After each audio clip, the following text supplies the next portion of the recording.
abantu b'abasaziro babo babe gasaza kera we nta n'ugira isazi bya Jean Paul jewe ndi umuntu warwanya na Jean Paul kuki n'isire by'Imana abantu b'abasazi twasaze kera ibintu byo kujya mu bintu by'umuntu kiraza kikaza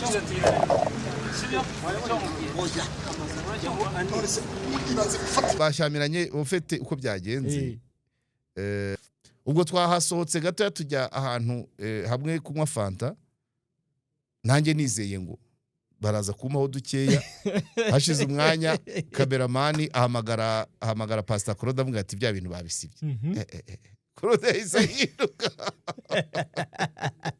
yahise ahinduka wese kuko byari kuba skandale ku rukiko kandi bari kubafunga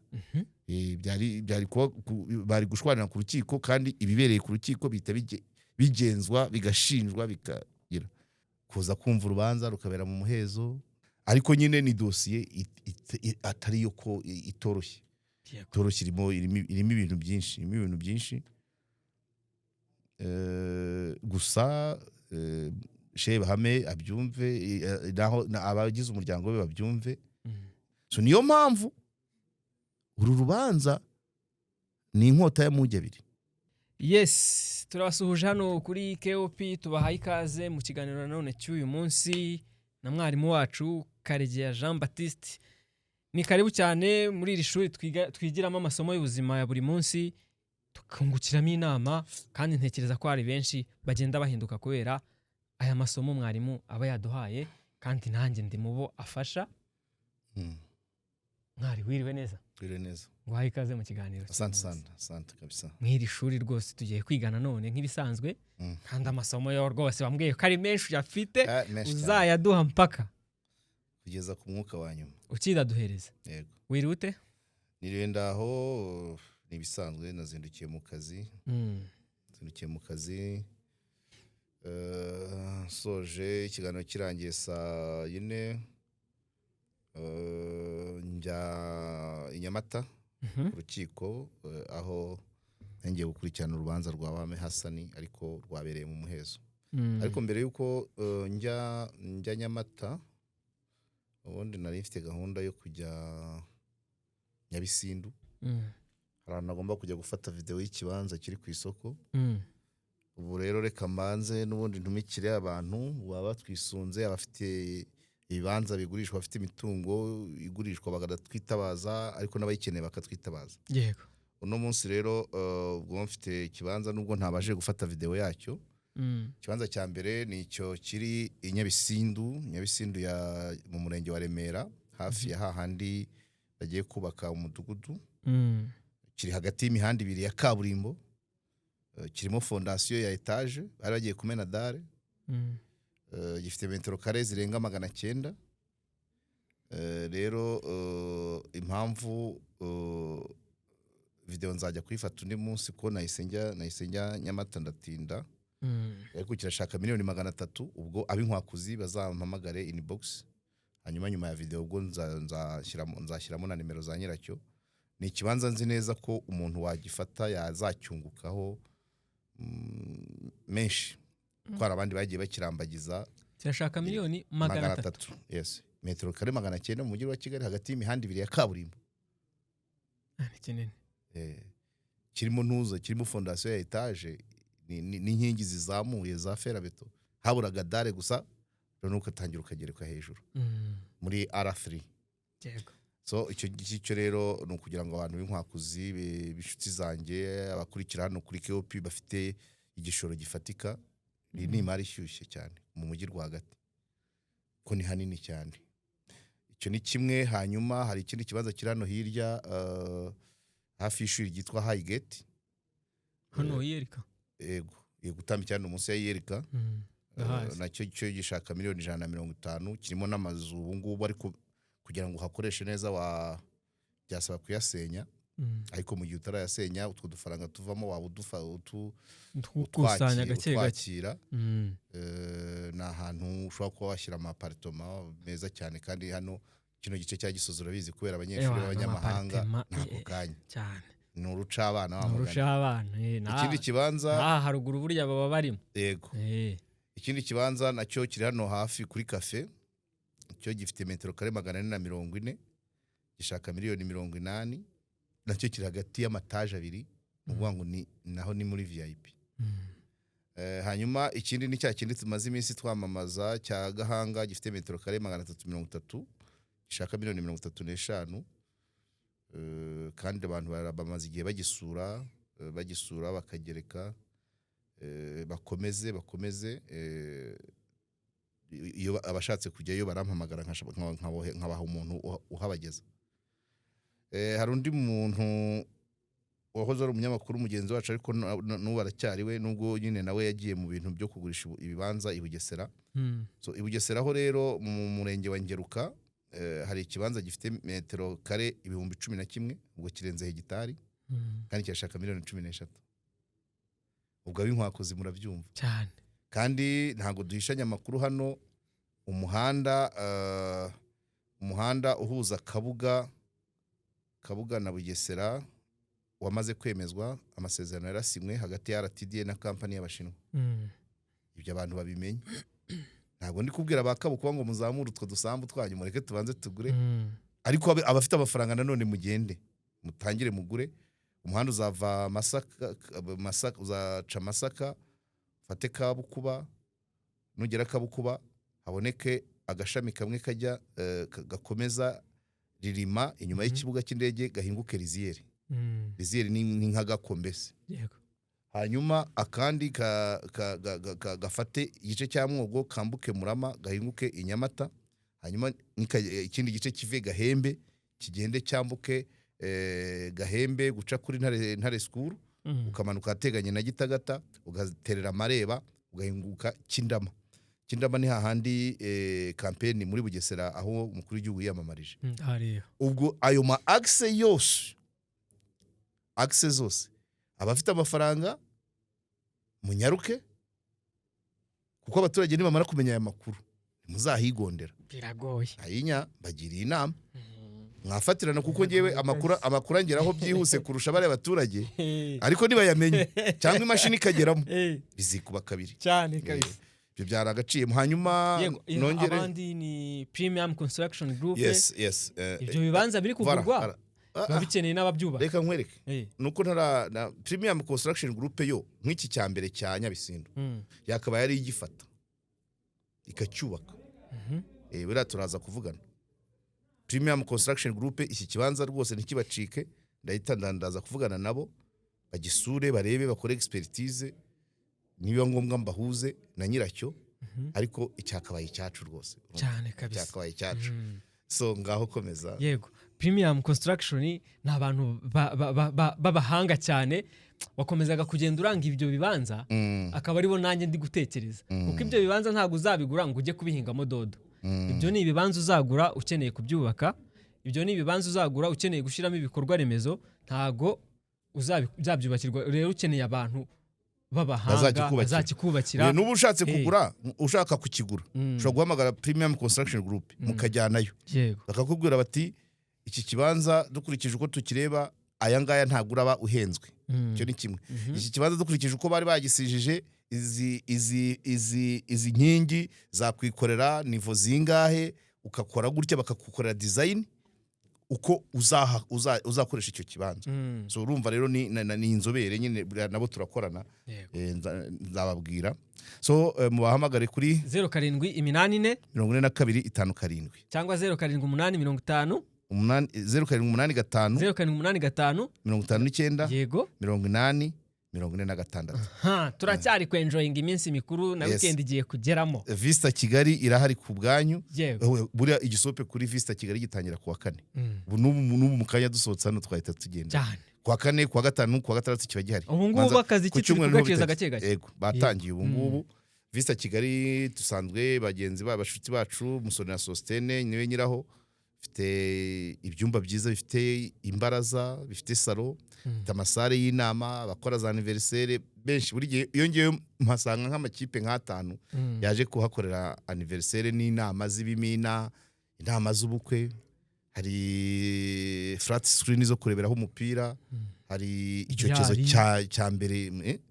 cyambere muri Kigali rwose abakina biyari donc ahantu heza cyane so habarangire ni hano mu izindiro ku kizunguruko ku muhanda wo kwa Nayinzira urenze kwa Nayinzira hari ikizunguruko cyamikiye imihanda 3 ujya kuri kaminuza y'Abadventiste y'Imasoro uwinjira mu nganda uzamuka kuri Azamu nukomeza Bumbogo tubahamagare kuri 078 5408040 nuko rero nanone nashimye abarebye ikiganiro twakoze turi mu kiyaga cya Mugesera nabo barimo barambwira kwa gatandatu nzasubirayo hari abamaze kuntumayo ubutaka bashakira ubutaka kwa gatandatu ushaka kuzajya kubarebera no kuvuga ngo buriya twaraharanze kandi nabo abakeneye ubutaka bwo kuri Mugesera namwe mwakabaye mufatirana hataragera umuriro yego ayinya nubwo twaburiye kuvuga ko umuriro utarahagera neza byari kugira ngo mumenye ko hagihendutse ipoto nimara kujya aho urutsinga ntawe uzabasha kuhigondera mufatirane hakiri kare bampamagaye bambwira ko ubutaka bugiye buhari mu byiciro buri wese ashaka hari n'undi mushuti wacu w'Ibugesera we yambwiye ko azazanamo abashoramari b'abanyamahanga ubwo murumva ko Mugesera twayishyize ku isoko inkuka za Mugesera zigomba kuba exploité tukabona amahoteli tukabona amasite de campement tukabona ahantu bise umuntu agenda akaruhukira so rero ubwo nabo ubwo kwa gatandatu ubwo nzagenda abashaka kuntuma bazanyandikire ko hari nka 3 cyangwa 4 bamaze kumbwira nzagenda ngiye gushakira so ubwo rero nabandi mwafatirana ikiganiro duherutse gukora kwa Pizo kijyanye n'umutekano wo mu muhanda n'amategeko hari umuntu wampaye message ambwira ko gukaza ibihano hari aho byaba ngombwa kubera ko imodoka ihagaritswe nyirayo ntahagarare harimo ibindi bitari gupima alcohol gusa yambwiye ati abantu bishyiramo ko iriya modoka ibigiye kubera ko yanze ko bamupima umusemburo atari ko ashobora kuba apakiye n'amagendo cyangwa apakiye ibiyobyabwenge cyangwa harimo umuntu bari guhohotera inzego zikamutabara so nuvuga ngo gukaza igihano ni ugutekereza ibyo bindi ntabwo ari alcohol gusa ariko na alcohol nayo ishobora kuba yatuma ugera hirya ukagonga ibyo urumva ko nabyo kubihanira ari ngombwa so ubwo rero ni commentaire ku kijyanye na ntuza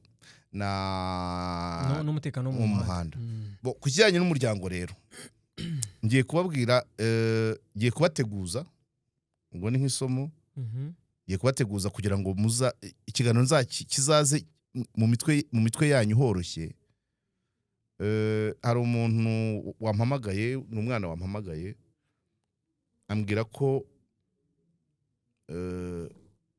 bashatse ari 3 bashatse mu muryango umwe ari 3 umwaka umwe bose bakora divorce byanteye gutekereza ntekereza cyane urumva we yashakaga ko wenda byazitwa umuntu ashobora gufata ko hari imiryango nyine itaremya ingo ariko gese ko mbifata impamvu ushaka kubyoroshya ko nta bana nzi n'abagore babo mbaziho kandi imiryango nk'iyo nanone itari igira abantu bataremye ingo ndabizi ariko ntago babivana kwishyiga ahubwo babivana mu mico banduzanya ibigare umwana umwe rwose muri abo ngabo we yabanje no gufungwa umwana umwe wubatse inzu akiri mutoya rwose hano hirya i Nyamirambo ahantu dukunda kwiyakirira ndabita abana kubera ko ni abantu bigaga segonderi ngewe nararangije na kaminuza so yampamagaye usa naho wumva ko byamubabaje kuba basenya bo ari 3 cyarimwe umwe akabikamuviramo no gufungwa ariko icyo shaka gukuraho nta muryango ugira abantu barebereho gusenya gusa ahubwo ni kwa rwiganwa ubundi aya masomo dutanga hari abandi bigisha atari meza noneho tukagira abantu nanone ibyabaye kuri runaka aho kugira bimubere isomo ahubwo akabyigana murumuna wawe arashenye iyo murumuna wawe ashenye nawe ugasenya na mukuru wawe bikabuko byitirirwa umuryango kandi umuryango urarengana ntabwo ari wowe bigishije gusenya ahubwo ubundi murumuna wawe yasenye ufata imitsina kamwegera kugira ngo oya iyo ugize ibyago agasenya wenda waramugira inama bikanga cyangwa wararangaye ntuyimugire wowe ufata imitsina kugira ngo nimusenya muri abakobwa 3 cyangwa abagabo 3 bizitirirwa umuryango ndavuga y'abakobwa, nzi imiryango igera muri 5 y'abakobwa y'abahungu batajya baremya ingo, ariko atari ukuvuga ngo ni ababyeyi atari ukuvuga ngo babikomora ku babyeyi, ahubwo umwe akaba avoma hafi atabasha kwihangana, undi bigaturuka kubo bashakanye. Ko nzi ari umuryango nzi wakubitaga abageni. Umunsi wa mbere umugeni yinjiye mu rugo, bakabanza bakamucishamo inshyi. Nk'uwo muryango rero urimo abahungu 5 bose ntawigeze abana n'umugore imyaka irenze 5. Aho nyumvira cyokora umwe we yari yaramutaye, bongeye guhuzwa nuko bagiye gushyingira imfura yabo, ariko umugabo ntigeze amenya uko abana bakuze. So ubwo ndagira ngo icyo kiganiro umunsi cyabaye cyabara yivu n'umutumirwa cyangwa se nareba ubundi buryo nyoriyantamo, ariko ntibizitirirwe ko hari imiryango itaremya ingo. Yego, ku muntu wa kino gihe ajya gushaka yaraciye henshi, aho yize segonderi, aho yize kaminuza, abo bakorana abafataho ingero, babyumva. Yego, none hakaba rero gihe bibaye nka hazari, umwe agashukwa n'abavandimwe, undi agashukwa n'abakureba inshuti biganye, undi agashukwa cyangwa se uwo bashakanye akaba adashobotse, none byaba ku bantu 3 b'umuryango umwe, twese tukavuga ngo hariya bya bindi nkubwira, hariya se koko washaka ngo dore kanaka, ariko umuryango tuba tuwurenganyije rwose. Nta muryango wigisha abana ngo nugerayo ngo ntuzamareho kabiri, ahubwo peer mentorship niyo mbi cyane iyo ikozwe nabi. Za bridal shower, wa mugabo w'igisenyi wampamagaraga, za bridal shower inama zivamo ibyo byinshi nibyo bizisenya. Hari n'abashinga ingo bafite izindi tageti, imibare, umutungo, kubona imyanya mu nzego, kubona pasiporo, kujya hanze, kubona historique bancaire. Iyo mibare rero yose ibaye expired, buri wese agasubira mu buzima bwe, urugo ntiruba rukibayeho. So ngibyo urumva ku muryango nyine umuntu agomba kugenda gakeya. Kuko umwana yampamagaye, yanyandikiye ababaye, ntabwo yampamagaye ariko yambwiye ati twashatse, dore niyo statement ya mbere, twashatse mu rugo rumwe turi 3 none twese dusenyera mu umwaka umwe. So rero urwo rugo nta cyane ko n'izo ngo ziba zitegeranye, urumva ababyeyi baba bari iyo ngiyo, imiryango iri za Kigali iri mu migi. So nta warenganya ababyeyi, nta mubyeyi warera umwana wamubwira ngo uzivumbure uzakore gatanyoya. Ariko nyine abantu ba kino gihe n'uburyo bamanaginga ibintu harimo byinshi. Yego, nimwitegure iki kiganiro rero bazacyumve, no kucitondera. Nkoze introduction mbere, no kubanza kuboroshya mu mutwe. Yego. Uyu munsi waragiye i Nyamata. Yego, twari tumaze iminsi dukora ibiganiro ku rubanza rwa Bahame Hasani, ariko uyu munsi noneho wari wagiye ku rukiko i Nyamata. No kuwa kabiri nagomba kujyayo, nuko namenye ko rwimuwe sinirwa ngenda, ariko n'uyu munsi yo menya ko ari mu muhezo nta mba nagiye. Ariko nyine mpageze mbonye ko ari mu muhezo, nkora icyo nakwita observation zanjye. Hari abantu benshi cyane, kandi benshi baturutse i Rubavu, abo mu muryango we, aba muri communauté musulmane yo mu burengerazuba. Mbese bari abantu benshi. Ndimo ndanabaza ko nahavuye atarasohoka, nibura ngo menye niba yabashe kuramukanya nabo, n'abana be bari bahari, niba babashe kumuramutsa. Urubanza rwabereye mu muhezo, ruzasomwa kwa kabiri w'igitaha. Ariko nyine aho hanze hari amakuru, niho nabonye bagenzi bacu nyine basa n'abashwana. Umwe ngo yasibye amashusho y'undi. Nendaga kubigarukaho. Nabonye nyine hano nagiye kubona mbona umuvandimwe inshuti yanjye rwose, Pastor Claude, arimo arashyamirana na Jean Paul.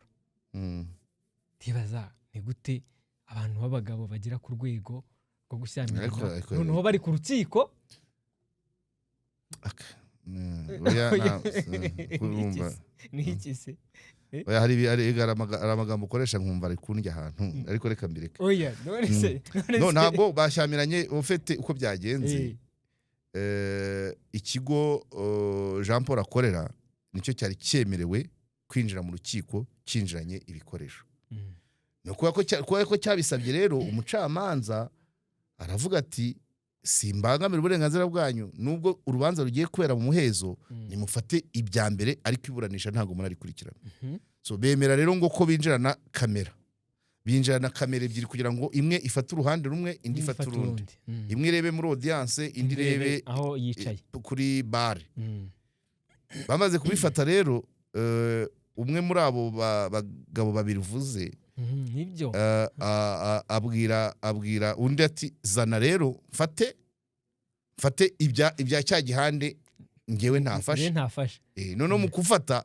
arangije arasiba kandi wabifashe atarabikoresha ubwo twahasohotse gato tujya ahantu hamwe kunywa fanta nanjye nizeye ngo baraza kumaho dukeya hashize umwanya kameramani ahamagara Pastor Claude avuga ati bya bintu babisibye Claude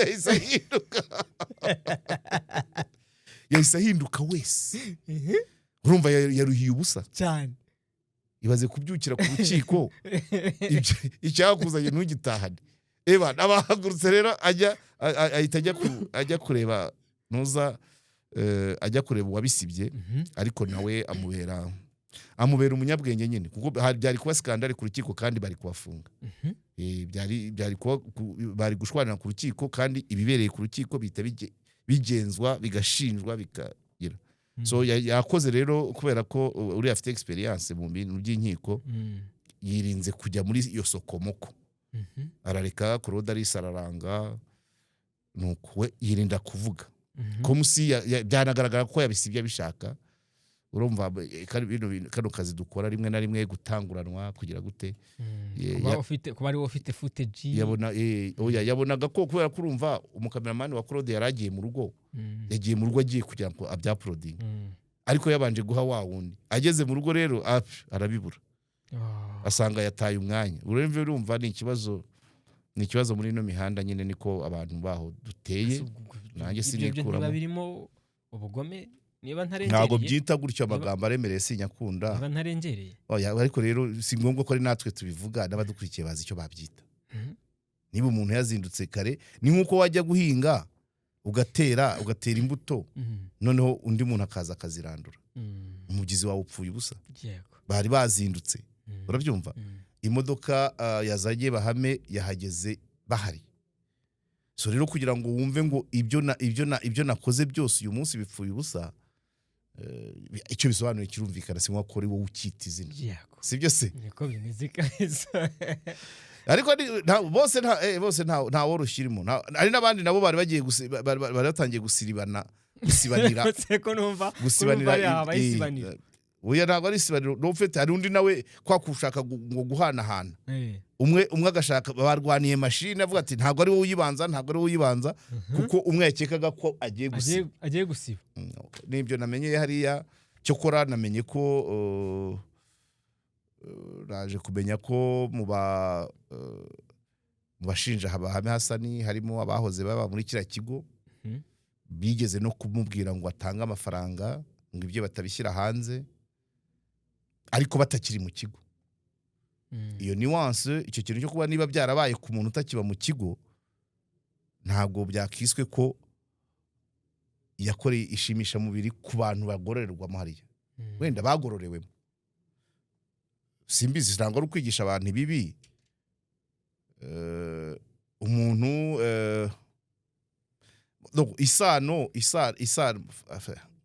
isano iyo umuyobozi w'ikigo n'ugororerwamo iyo ugororerwamo yatashye ibitandukanye ni nk'umunyeshuri warangije na directeur w'ikigo yizemo ni nk'umuganga n'umurwayi wakize utakiri mu bitaro mbese urumva kubyumva gutyo byakabaye bifasha kugira ngo abantu bumve ariko nanone abantu bakashaka isomo icyaba kibiri inyuma gituma ibintu byabereye hanze y'ikigo ku muntu utakiba mu kigo byitirirwa bizamo ikigo. So abyo bari uburyo bwo kugira ngo ibyo umuntu yakwita nka chantage cyangwa se blackmailing, kuko aba ari ukudeplasa message. Ni ukuvuga ngo ntabwo aba akigororwa, yarasezerewe. Hanyuma bikavugwa ko nabo bakobwa abo batangabuhamya nabo bapanzwe n'undi muntu. Ibyo nibyo namenye hariya. Ikindi namenye nuko impamvu Bahame bamuzanye i Kigali, hari abantu twaganiriye bafungiwe muri kasho ya Nyamata, bavuga ko ngo itameze neza, ngo batemera ingemu, ngo uko waba uri kose ugomba kurya ibyo baguhaye. Ubwo bivuga ko ahandi ho bishoboka ko wagemurirwa cyangwa se hakaba hari ubuzima buri ameliyore. Ariyo mpamvu Bahame ashobora kuba afungiwe i Kigali ariko aburanira i Nyamata. Ariko buriya bivuze ko gufungwa byo byanze bikunze, byanze bikunze nabyo reka mbihindure, kuko nanjye kuvuga ngo yafungirwa Ririma ariko si ngombwa amatransferi kubagororwa abaho. Ushobora gutangirira Ririma ejo akajya Nyakiriba hafi y'umuryango, cyangwa se Mageragere, cyangwa se Karubanda, gutyo. Ibyo birashoboka. So ikiriho nuko kuwa kabiri bazarusoma, tuzanagerageza kuvugana n'umwavoka we. Gusa umuryango wari waje, bari benshi, sindamenya niba asohotse baganiriye. Kuganira byo ntibyakunda, ariko ni atrisi kuramukanya. Ntago kanongere mbaze. Urumva urubanza rurangiye, Shehe Bahame Hassan yabashije kuramukanya n'abagize umuryango we. Nubwo batatindanye, ariko nibura babasha kumugezaho ubutumwa uko bifatanyije nawe mu byarimo. Banamugeza n'ubutumwa bw'abandi batari baje babifite ku mutima. So urumva rero nabyo ni uburyo, ni compassion. Ariko ukurikije ukuntu banganaga bavuye Gisenyi, vraiment from Gisenyi to Nyamata, habarimo ubuvandimwe bukomeye cyane kabisa. Uko nari maje mwaramuka nije. Donc urumva icyo navuye ntamenye nukuba wenda nibura abo bantu yaba yabashije kubaramutsa, niyo yabapepera akamwereka amarangamutima yabakuye Gisenyi akabageza i Nyamata. Kurumva n'ubundi nabo kuza kumva urubanza rukabera mu muhezo, n'umuntu wawe ntumubone, nimuganire, cyangwa se nibura ngo unamuramutse, cyangwa se umwiyereke ko nibura uhari. Ibyo nabyo ni ikindi. Kandi bari benshi cyane, abari bicaye mu mamodoka, bari bahagaze, bari benshi cyane. Ariko urumva nyine hari abo mwabashije kuganira? Twaganira, ariko ntabwo ari byo nashyira mu nkuru. Hari n'umugore we twabonanye, n'umwana we twabonanye, n'abandi nabaramube, urabyumva. Ariko twaganira iki se? Usibye kubareba amarangamutima yabo, kumenya icyabavanye Gisenyi, icyo ntango nakwirwa nkibaza. Bo baje bazi ko rutarabera mu muhezo, nibura kugira babyumve neza, biyumvire. Nawe iyo baza kumenya ko rurabera mu muhezo, ntabwo babaje bangana batyo. Wenda hari kuza nk'umudamu we n'umwana. Ariko bari benshi pe. Benshi nk'imodoka 10. Ego ko. Cyane. Bari benshi.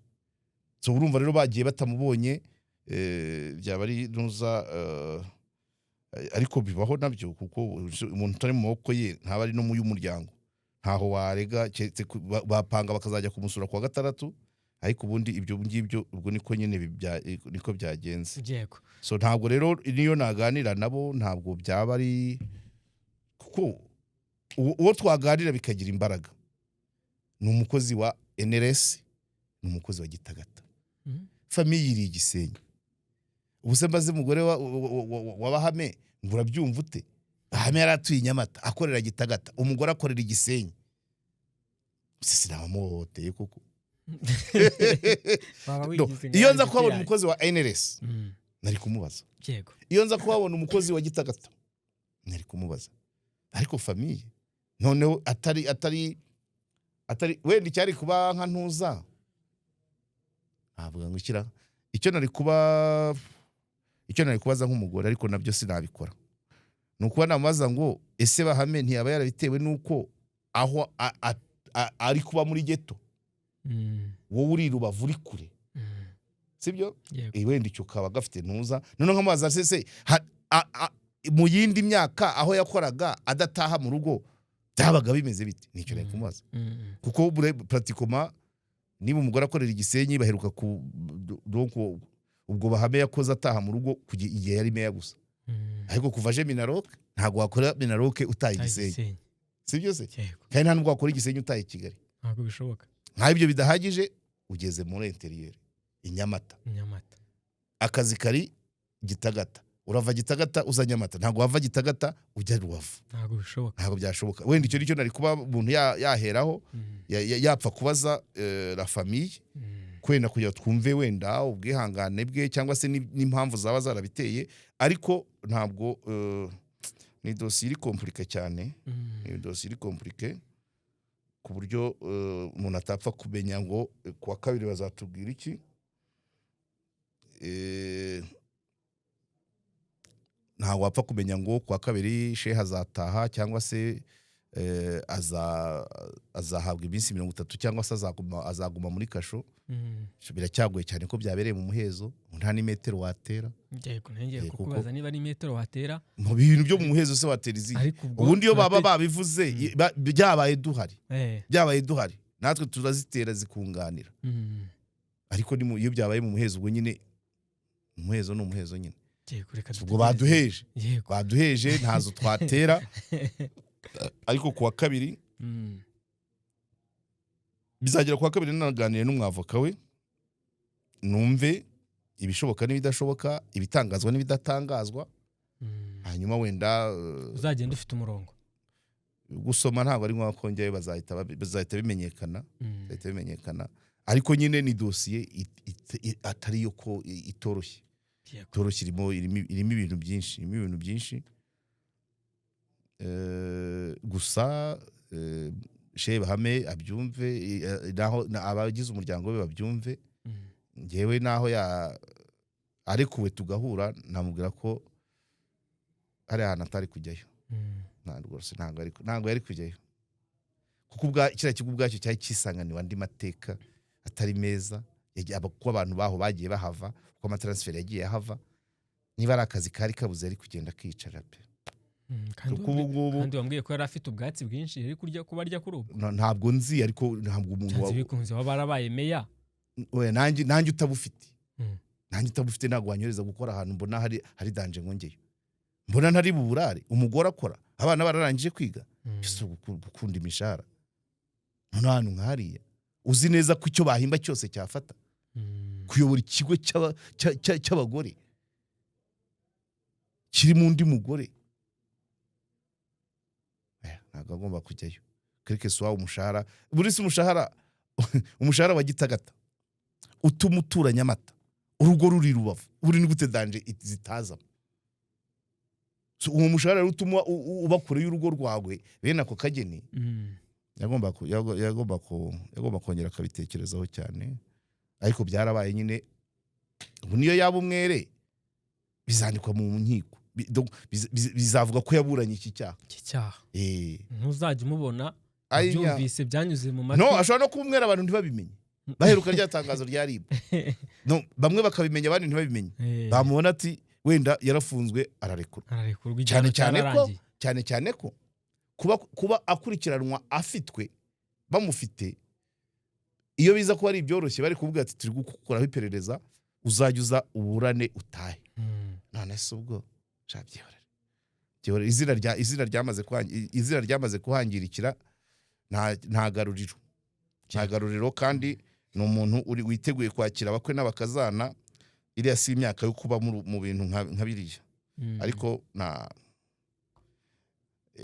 abantu ni ugutegereza tukareba ariko birashoboka ibyaha byose bimwe bishobora kumuhama ibindi ntibimuhame no gukora ankete zihagije kuri abo bantu abatanga ubwo buhamya n'abatarabashije kuboneka n'abitwa ko bakabaye barabibonye sibyo kuko buriya dufite ikibazo cy'abantu kugira ngo gucalenjinga abantu bapanze ibintu dusipoze iryo ihohoterwa cyangwa ishimisha mubiri yararisabye umugore ukirimo hariya none akaba bivuze nyuma yaramaze kugera hanze byakabaye abazwa nawe kuki utabivuze icyo gihe kumva yego kandi byasanga harimo akagambane nabo bagakurikirana bari bagabije iki uwabihimbye uwabigizemo uruhare babyumva n'uwabikoze bagakurikiranwa mwari mugamije iki kugeza tumenye uwari ubari inyuma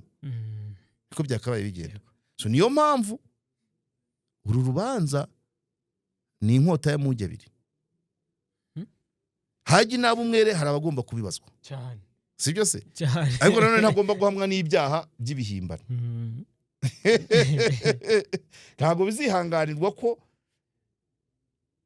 yaba umwere tukabona noneho babandi bari muri dosiye yo kumubeshyera bidegembye oya bazidegembye nyuma y'urukiko bababaze ngo mwari mugamije iki ninde wari wabemera amafaranga kuko harimo abashatse ngo abayamusabye nawe yanga kuyabaha ibyo byose tugomba kubimenya kuko niko societe yezwa yego ntabwo rwa ngo yabigize birangiriye oya tugomba kubibona amaherezo yabyo ninde ubiri inyuma kandi barahari yego niko bimeze arinda gushimiye cyane asante sana harye bwo hariwo tutamamaje oya nta ibibanza rwose mugire vuba iki cya Nyabisindu ni ikibanza ushobora kungukamo nka 200 nka miliyoni 200 mu gihe cy'umwaka umwe so nukuvuga ngo kandi nyine nibatinda tuzagishyira kuri 500 cyane inkwakuzi muhite mufatirana niyo mpamvu ntabaye nkigira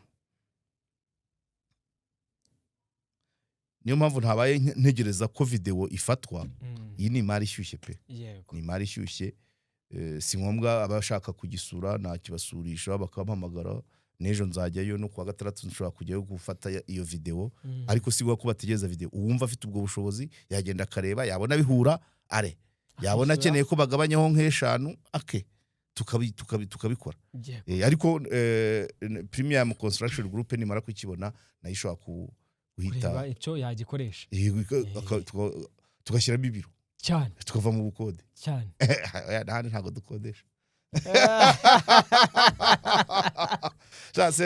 ibyo ngibyo rero mwarimu ndagushimiye cyane n'abari badukurikiye muri iki kiganiro Imana ikomeze kubagirira neza cyane.